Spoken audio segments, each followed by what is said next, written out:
ये केमिस्ट्री हम लोग पढ़ रहे थे। केमिस्ट्री में पहला चैप्टर था इंट्रोडक्शन, दूसरा मैटर था और तीसरा रासायनिक संयोग के नियम था। ठीक है ना, लॉ केमिकल कॉम्बिनेशन।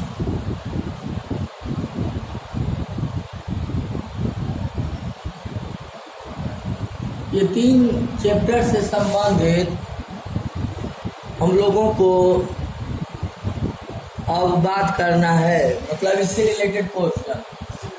बेसिकली मैंने बता दिया, अब किसी भी कंपटीशन में इससे रिलेटेड क्वेश्चन कैसे आता है ये हम लोग अब बात करते हैं। पहला क्वेश्चन के साथ हम लोग मिलते हैं। ये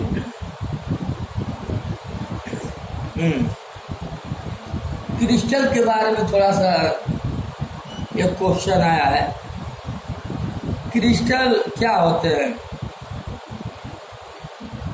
ठीक है ना। क्रिस्टलीय ठोस, क्रिस्टलीय ठोस क्या होते हैं? प्लास्टिक होता है, रबर होता है।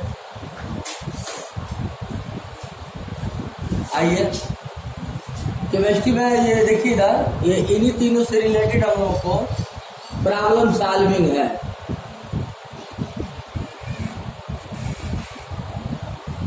प्रॉब्लम सॉल्विंग पहला क्वेश्चन है आपके सामने। क्रिस्टल ठोस है, क्रिस्टल ठोस है, क्या होते हैं बताएंगे आप? प्लास्टिक होते हैं, कांच होते हैं, रबर होते हैं, शक्कर होते हैं। नहीं, कांच। मतलब जानते हैं ये क्रिस्टल क्या होते हैं? देखिए बहुत छोटा सा क्वेश्चन था। नहीं, क्रिस्टल वे पदार्थ होते हैं जिसको बाइबल लगाने पर वो भंगुर अवस्था में आ जाते हैं। क्रिस्टलीय ठोस आप लोग केमिस्ट्री में पढ़े होंगे क्लास 12th में। बस सीधे जानिए कि ऐसा पदार्थ जिस पे कोई एक्सटर्नल फोर्स लगाते हैं वो भंगुर अवस्था में आ जाता है। ये त्रिविमी संरचना होता है, बाइबल लगाते हैं तो भंगुर अवस्था में आ जाता है, उसे हम क्रिस्टलीय पदार्थ कहते हैं। और एक और छोटा सा क्वेश्चन है आपके सामने, उत्फुल्लन पदार्थ क्या होता है? उत्फुल्लन, उत्फुल्लन पदार्थ क्या होते हैं? हाँ, एक सेकंड बता रहा हूँ। उत्फुल्लन, ये भी क्वेश्चन आया है कंपटीशन में। उत्फुल्लन पदार्थ वे क्रिस्टलीय यौगिक जो वायु में रखने पर क्या करते हैं, अपना कुछ क्रिस्टल वायु को दे देते हैं। मतलब जो नमी रहता है वो वायु को दे देते हैं, समझ रहे हैं ना। जैसे ये फेरस सल्फेट हुआ, FeSO4 है ना, FeSO4 7H2O होता है। तो इसमें जो नमी जो इसमें है वो वायु में चला जाता है, समझ रहे हैं। वायु में जो चला, ये जो 7H2O है हवा में चला जाता है। तो ऐसे पदार्थ जो अपना नमी वायु को दे देते हैं, तो ऐसे पदार्थ को हम उत्फुल्लन पदार्थ कहते हैं। नहीं समझा? इसको एक एक सेकंड में आप दिमाग में रखना है आपको। और एक आर्द्रताग्राही होता है। आर्द्रताग्राही इसी को उल्टा होता है, वायु से नमी सोख लेता है, समझ रहे हैं ना। वायु से नमी सोख लेता है। ऐसे पदार्थों को हम लोग आर्द्रताग्राही कहते हैं। जैसे नमक है, वो वायु से नमी सोख करके क्या हो जाता है, बिलियन बिलियन टाइप होने लगता है। तो इसको भी आप लोग समझ गए हैं कि ये क्या है। अब अगली कड़ी में हम लोग बात करते हैं, एक फिर छोटा सा क्वेश्चन आपके सामने है। ये निम्न में से कौन सा युग्म यौगिकों को प्रदर्शित करता है? यौगिकों को कौन प्रदर्शित करता है? चलिए, यौगिक क्या होते हैं? हाँ, यौगिक के बारे में हमने आप लोगों को बताया था। बताइए, क्वेश्चन है निम्न में से कौन सा युग्म यौगिक को प्रदर्शित करता है? यौगिक को क्या बताया मैंने? दो या दो से अधिक तत्वों के निश्चित अनुपात को, जिसको हम रासायनिक विधियों से अलग कर सकते हैं, परंतु भौतिक विधियों से अलग नहीं कर सकते हैं। जैसे पानी H2 यौगिक है, इसको केमिकल मेथड से हाइड्रोजन और ऑक्सीजन को डिसोसिएशन कर सकते हैं, परंतु भौतिक विधियों से ऑक्सीजन और हाइड्रोजन को डिसोसिएशन नहीं कर सकते हैं। अब आपको बताना है, क्वेश्चन है आपके सामने कि निम्नलिखित युग्म में कौन सा यौगिक प्रदर्शित करता है शहद एवं नमक? शहद एवं नमक, बताइए यह यौगिक है पहला। दूसरा, दूध एवं पानी। हमको लग रहा है यही सही है, ठीक है ना? और ये यही सही है। देखते हैं सी वाला क्या है, शहद एवं पानी। शहद एवं पानी, ध्यान दीजिएगा। और पानी एवं साबुन, पानी एवं साबुन, तो कौन सा सही है? देखिए, कहने का मतलब ये है कि यौगिक तो नमक है, अरे क्या बोलते, पानी है, ये भी पानी है, पानी की यौगिक है, सत्य है। तो इस तरह से ये भी सही हो जाएगा, ये भी सही हो जाएगा। लेकिन पानी तो यौगिक है, परंतु शहद यौगिक नहीं है। दूध, वो भी सब्जेक्ट यौगिक है। दूध को हम लोग भौतिक विधियों से अलग कर सकते हैं। हाँ, जिसे दूध और पानी को अलग कर सकते हैं भौतिक विधि से भी और रासायनिक विधि से भी। गर्म कर देंगे तो दूध और पानी अलग अलग हो जाएगा। नींबू अगर उसमें निचोड़ देंगे तब भी दूध पानी अलग हो जाएगा। तो ये नहीं है, ये यौगिक नहीं है। अरे भैया, ये तो यौगिक है, पर दूध कहाँ यौगिक है? दूध तो एक मिश्रण है, वो अभी समांगी मिश्रण है। दूध और पानी मिलकर एक अंग में हो गया है। चलिए, ये तो यौगिक है, यही नहीं है। नमक, शहद और नमक, ये जो है यानी NaCl है ना, तो ये क्या है? यौगिक। शहद क्या है? शहद एक मिश्रण है, वह भी दो या दो से अधिक पदार्थों के निश्चित मिश्रण नहीं है। अरे तमाम ये इसमें अनिश्चित तो मिश्रण होता है। अनिश्चित मिश्रण को हम लोग पदार्थ कहते हैं। दो या दो से अधिक तत्वों के अनिश्चित सम्मिलन को हम लोग पदार्थ कहते हैं, ठीक है ना? तो ये क्या हो गया? ये कुल मिला के यौगिक नहीं है। ये नमक यौगिक है, लेकिन ये शहद यौगिक नहीं है। पानी तो यौगिक है, लेकिन दूध यौगिक नहीं है। पानी तो यौगिक है, लेकिन शहद यौगिक नहीं है। इसका मतलब पानी और साबुन है ना, साबुन है ये यौगिक है। पानी यौगिक है और साबुन भी यौगिक है। कैसे? साबुन यौगिक है कैसे? साबुन क्या होता है? साबुन का ये सोडियम स्टेरेट होता है ना, साबुन का सूत्र सोडियम स्टेरेट होता है। तो साबुन को मतलब जो है, इसको क्या बोलते हैं, भौतिक एवं देखिए यौगिक क्या होता है, रासायनिक विद्युत से अलग कर सकते हैं, लेकिन भौतिक विद्युत से अलग नहीं कर सकते, उसे यौगिक कहते हैं। तो ये सोडियम स्टीयरेट होता है, सोडियम स्टीयरेट को, सोडियम और स्टीयरेट को अलग अलग किया जा सकता है। पानी को भी रासायनिक विद्युत से अलग कर सकते हैं, भौतिक विद्युत से अलग नहीं कर सकते हैं। इसको भी रासायनिक विद्युत से अलग कर सकते हैं, सोडियम और स्टीयरेट को। तो इस आधार पे हम लोग कह सकते हैं कि पानी एवं यौगिक जो है, पानी एवं साबुन यौगिक है।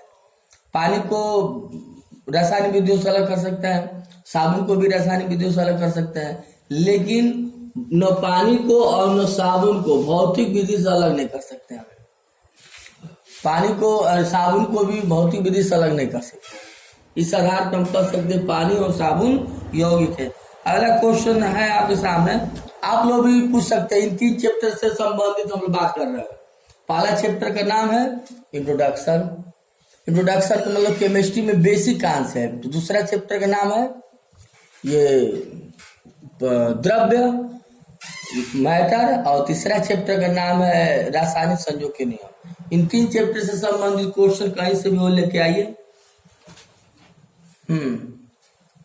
और कोई किसी का भी क्वेश्चन? एक यहाँ पे सूत्र ये आ गया है, फिटकिरी का सूत्र जानते हैं आप लोग? हाँ बताइए, फिटकिरी का सूत्र। हाँ, K2SO4 Al2SO4 का थ्राइस 24S2 जो देख रहा है, इसी में क्वेश्चन बन गया है। फिटकिरी है क्या है? अम्लीय लवण है? अम्ल है नहीं ना, अम्लीय लवण नहीं है। अच्छा, अम्लीय लवण नहीं है। इसके बाद अगला क्वेश्चन, इसमें ऑप्शन दिया है उदासीन लवण है, यह भी नहीं है। क्षारीय लवण है, मुझे लगता है द्विभाषमिक लवण है। द्विभाषमिक का मतलब कि एक का है K2SO4 एक लवण है, एक Al2SO4 लवण है, तो द्विभाषमिक लवण होता है। क्यों? क्योंकि देखिए लवण क्या है, लवण कैसे बनता है? अम्ल और क्षार क्रिया करता है तो लवण और पानी बनता है, अम्ल और क्षार। जैसे अम्ल और क्षार का मतलब NaOH क्षार है और H2SO4 अम्ल है। ये दोनों क्रिया करेगा तो क्या बनाएगा? NaHSO4 सोडियम बाइसल्फेट बनता है और पानी बनता है। क्यों? तो ये लवण है और ये क्या है? पानी है। तो सीधे जानिए कि लवण और पानी कैसे बनता है। क्षार और अम्ल जब क्रिया करते हैं तो लवण और पानी बनाते हैं। इस आधार पे फिटकिरी क्या है? द्विभाषमिक लवण। कैसे द्विभाषमिक का मतलब? एक पोटेशियम सल्फेट है और एक क्या है? एल्युमिनियम सल्फेट है। देखिए आप समझ नहीं पा रहे, फिर समझ लो आप। जैसे ये पोटेशियम पे एक धन चार्ज होता है और सल्फेट पे 2 ऋण चार्ज होता है, तो ये 2 ऋण चार्ज यहाँ आता है और एक धन चार्ज यहाँ आता है। तो एक लिखो या मत लिखो, तो ये हो जाएगा पोटेशियम सल्फेट। एल्युमिनियम पे कितना धन? एल्युमिनियम सल्फेट कैसे बना है बताइए? एल्युमिनियम पे आपको 3 धन चार्ज होता है, जानकारी होना चाहिए, और सल्फेट पे 2 ऋण चार्ज। तो ये 2 ऋण चार्ज यहाँ आता है और ये 3 धन चार्ज यहाँ आता है। Al2 हाँ ये 2 ऋण चार्ज यहाँ, और SO4 का थ्राइस। तो द्विभाषमिक समझ में आ गया। ये भी लवण है, ये भी लवण है। बहुत छोटा सा क्वेश्चन है, किसी भी कंपटीशन में क्वेश्चन जा सकता है, क्योंकि बेसिक केमिस्ट्री है। Basically chemistry, basically physics, basically zoology, botany, basically math, reasoning, ये जो होता है व्यवहारिक चीजें। ये व्यवहारिक चीजें क्लास 4th से क्लास 10th लेवल तक हमें आना चाहिए, सारा सब्जेक्ट।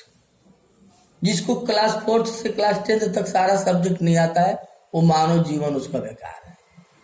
हम भी इसको समझते हैं कि जिससे संविधान है, मैं भी संविधान के सारे पॉइंट को नहीं जानता हूँ, इतिहास के सारे पॉइंट को, तमाम सारा पॉइंट है, इस सारे पॉइंट को जानना ही मनुष्य जीवन का रहता है।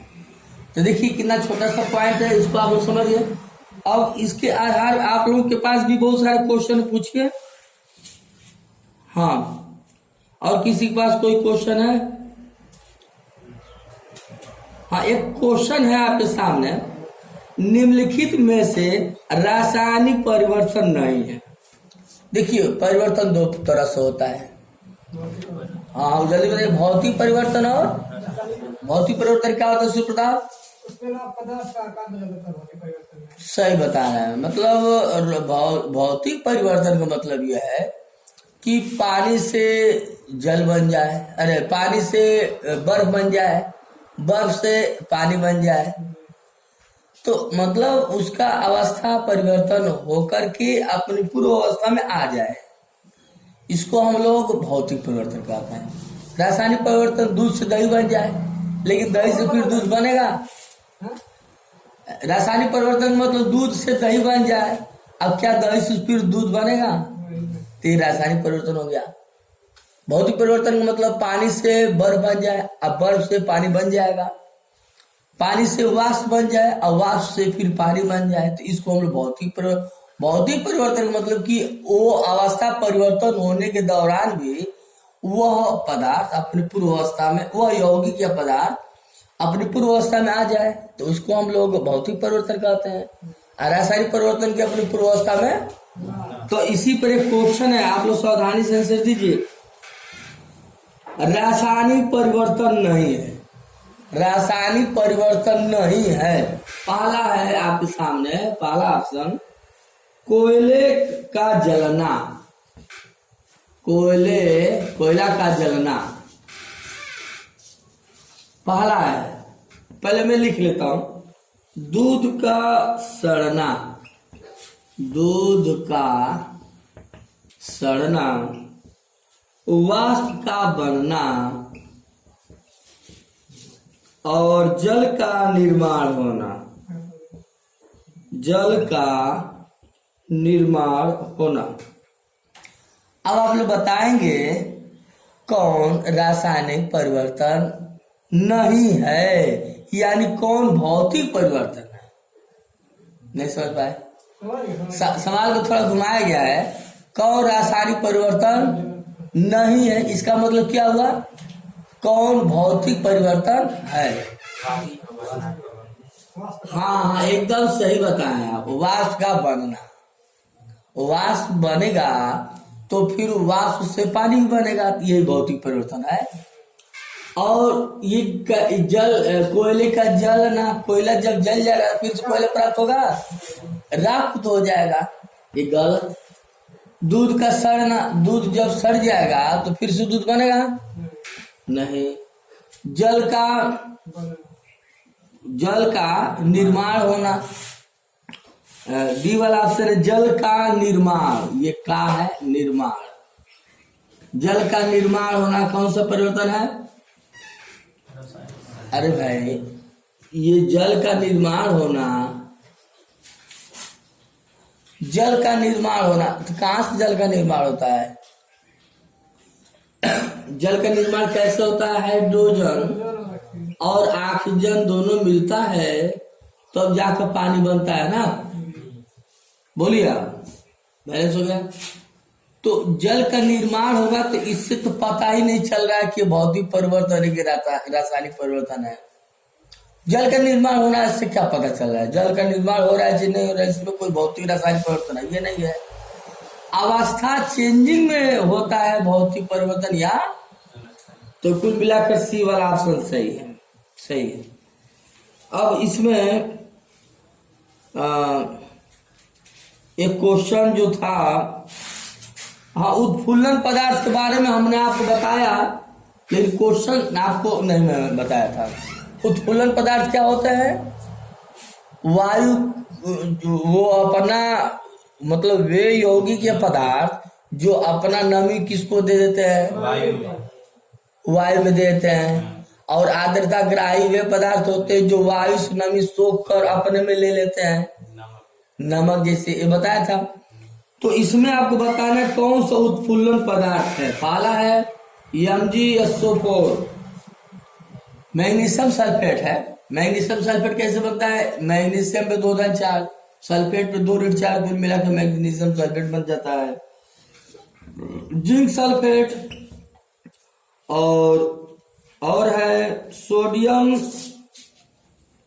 कार्बोनेट Na2SO3 2H2O और सोडियम बाइकार्बोनेट है। अब आपको बताना है कि कौन सा उत्फुल्लन पदार्थ है, कौन पदार्थ इसमें है ऐसा जो अपना नमी वायु को दे देता है। बताइए कौन है?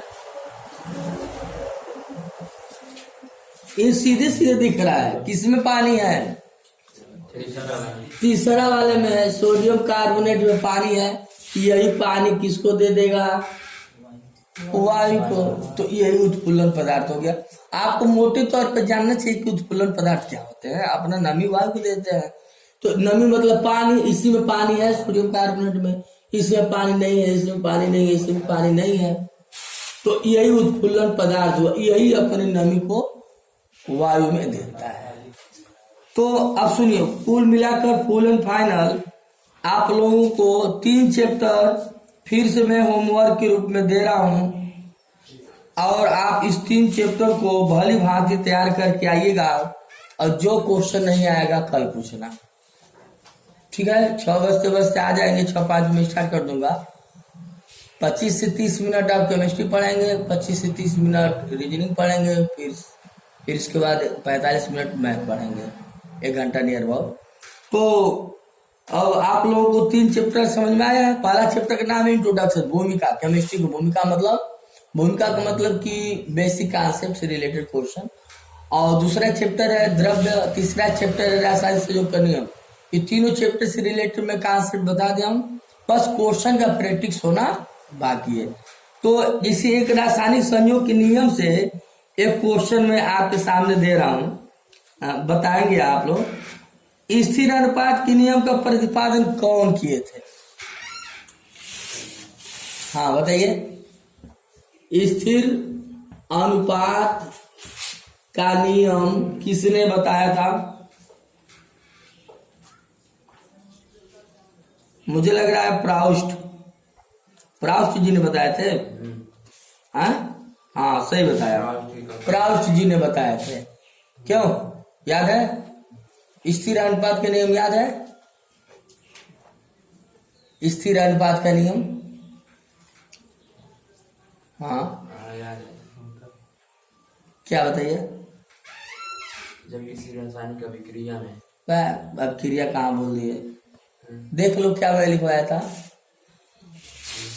स्थिर अनुपात का नियम, स्थिर अनुपात का नियम जो होता है ये प्राउस्ट जी की कल्पना थे। अब इनका परिकल्पना क्या था कि जब कोई यौगिक 2 या 2 से अधिक तत्वों से मिलकर बनता है तो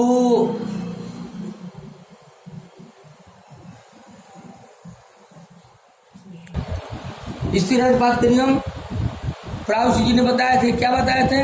कि किसी भी यौगिक में तत्वों की अनुपात सदैव स्थिर रहता है, तत्वों के अनुपात सदैव स्थिर रहता है। चलिए कोई बात नहीं, तत्वों का अनुपात स्थिर रहता है।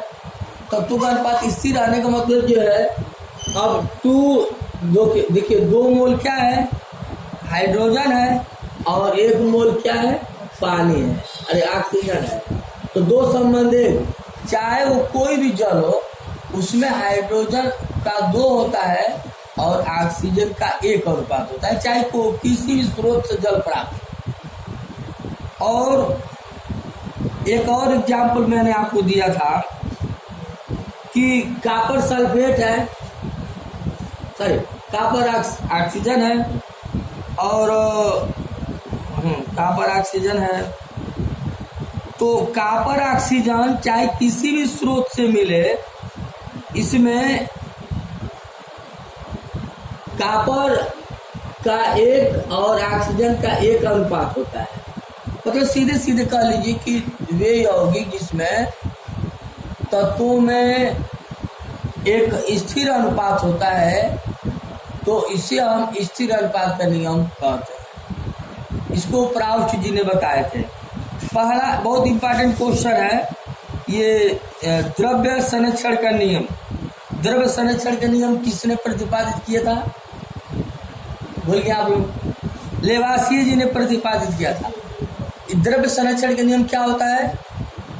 जब कोई पदार्थ किसी पदार्थ से क्रिया करता है, तो क्रिया करने से पहले उन दोनों पदार्थों का द्रव्यमान, हाँ, जितना रहता है उतना क्रिया के बाद भी रहता है। तो इस नियम को शुरू में लेवासिए जी ने प्रस्तुत किए थे। क्रिया करने से पहले दो या दो से अधिक अभिकर्मक पदार्थों का द्रव्यमान, और क्रिया करने के बाद जो उत्पाद बनता है उनका द्रव्यमान क्या होता है? बराबर होता है, समान होता है। भूलेंगे नहीं? दो बार नहीं भूलेंगे। तीसरा बात भी हमने आपको बताया था, गुणित अनुपात के नियम। गुणित अनुपात के नियम किसने प्रतिपादित किए थे? डाल्टन जी ने। बहुत सही बताया आपने, जॉन डाल्टन जी ने बताया थे।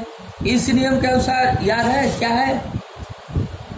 इस नियम के अनुसार मतलब जॉन डाल्टन जी ने बताए थे कि कोई भी दो तत्व है जो आपस में क्रिया करके एक से अधिक यौगिक बनाते हैं, तो एक तत्व की स्थिर मात्रा और दूसरा तत्व की स्थिर मात्रा जब नहीं रहता है, तो दूसरा तत्व एक सरल गुणज होता है, पूर्ण गुणज होता है।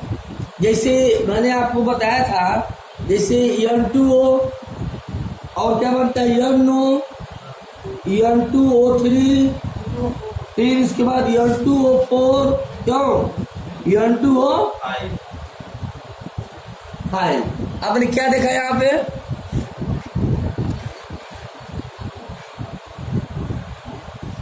क्या देखा है यहाँ पे आपने? हाँ, कोई भी दो तत्व है, जैसे दो तत्व, एक नाइट्रोजन है एक ऑक्सीजन है, आपस में क्रिया करके दो से अधिक यौगिक जो बनाते हैं, तो उन दो से अधिक यौगिकों में एक तत्व की स्थिर मात्रा होती है और दूसरा तत्व गुणज होता है। इस नियम को प्रतिपादित करने वाले जॉन डाल्टन जी हैं। क्या बताए थे इन्होंने? चलिए, ये नाइट्रोजन का 7×14 होता है, ऑक्सीजन का 16 होता है। चलिए, इसमें ये कितना होता है? 14×2 28 ना। 7 परमाणु क्रमांक होता है, 14 परमाणु भार होता है। 14×2 28 हो गया परमाणु भार नाइट्रोजन का। ऑक्सीजन का 8 ऑक्सीजन 16 होता है, 8 परमाणु क्रमांक होता है, 16 परमाणु भार होता है। नाइट्रोजन का 14 16, इसका 28 16 48 28 64, ये 80। इसमें हाँ, इसमें 2 से गुणा कर दीजिए, तो ये 28 और ये। अब देखिए, ये एक तत्व की स्थिर मात्रा और दूसरा जो तत्व है गुणज होता है। गुणज का मतलब 16 का टेबल पढ़ दीजिए, 16 16 16 32 16 48 16 64 16 25। तो प्रोफेसर जॉन डाल्टन जी ने क्या बताया थे कि जब दो तत्व आपस में क्रिया करके 2 से अधिक यौगिक बनाते हैं, 2 से अधिक कंपाउंड जो बनाते हैं, तो उन कंपाउंड में जो एलिमेंट नाइट्रोजन और ऑक्सीजन है, तो कोई भी एक जो स्थिर हो, कांस्टेंट, नाइट्रोजन का मात्रा कांस्टेंट है 28, लेकिन ऑक्सीजन की मात्रा क्या है? मल्टीपल है। 16 16 16 32 16 43 16 64 16 25। तो इसको हम लोग क्या बोलते हैं? ये गुणित अनुपात का नियम प्रोफेसर जॉन डाल्टन जी ने बताए थे, ये समझ में आ गया। अब आप लोग इन 3 चैप्टर से रिलेटेड अब आप लोग कल आप लोग क्वेश्चन पूछेंगे। इसके बाद जब 3 चैप्टर कल कंप्लीट हो जाएगा तब हम लोग नया चैप्टर स्टार्ट करेंगे।